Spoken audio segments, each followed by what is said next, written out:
அன்புள்ள சகோதர சகோதரிகளே, உங்களுக்கு ஒரு நற்செய்தி.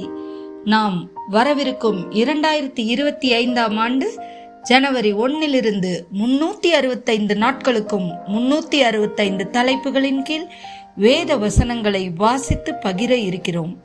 நீங்கள் இதை அனுதினமும் கேட்டு தியானித்து ஆசீர்வாதத்தை பெற்றுக்கொள்ளுமாறு கேட்டுக்கொள்கிறோம்.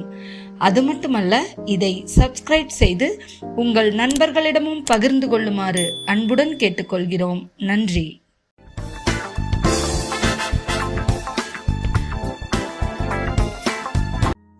இன்று நாள் 108. தலைப்பு சகிப்புத்தன்மை. மத்தேயு 10:22. என் நாமத்தின் நிமித்தம் நீங்கள் எல்லாராலும் பகைக்கப்படுவீர்கள், முடிவு பரியந்தம் நிலைத்திருப்பவனே ரட்சிக்கப்படுவான். 1 கொரிந்தியர் 13:4-7 வரை. அன்பு நீடிய சாந்தமும் தயவும் உள்ளது. அன்புக்கு பொறாமை இல்லை.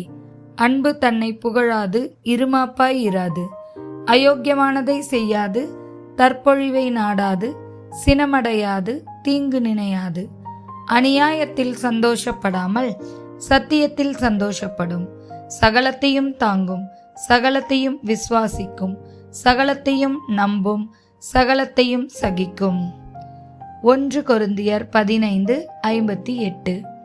ஆகையால் எனக்கு பிரியமான சகோதரரே, கர்த்தருக்குள் நீங்கள் படுகிற பிரயாசம் விருதாவாயிராதென்று அறிந்து நீங்கள் உறுதிப்பட்டவர்களாயும் அசையாதவர்களாயும் கர்த்தருடைய கிரியையிலே எப்பொழுதும் பெருகுகிறவர்களாயும் இருப்பீர்களாக. கலாத்தியர் 6:9. நன்மை செய்கிறதில் சோர்ந்து போகாமல் இருப்போமாக. நாம் தளர்ந்து போகாதிருந்தால் ஏற்ற காலத்தில் அறுப்போம். 2 தெசலோனிக்கேயர் 1:4.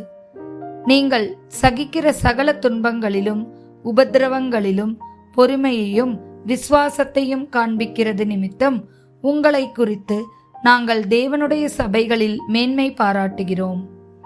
2 தீமோத்தேயு 2:3 மற்றும் 9-11 வரை. தண்டில் சேவகம் பண்ணுகிற எவனும் தன்னை சேவகம் எழுதி கொண்டவனுக்கு ஏற்றவனாயிருக்கும்படி பிழைப்புக்கடுத்த அலுவல்களில் சிக்கிக்கொள்ள மாட்டான்.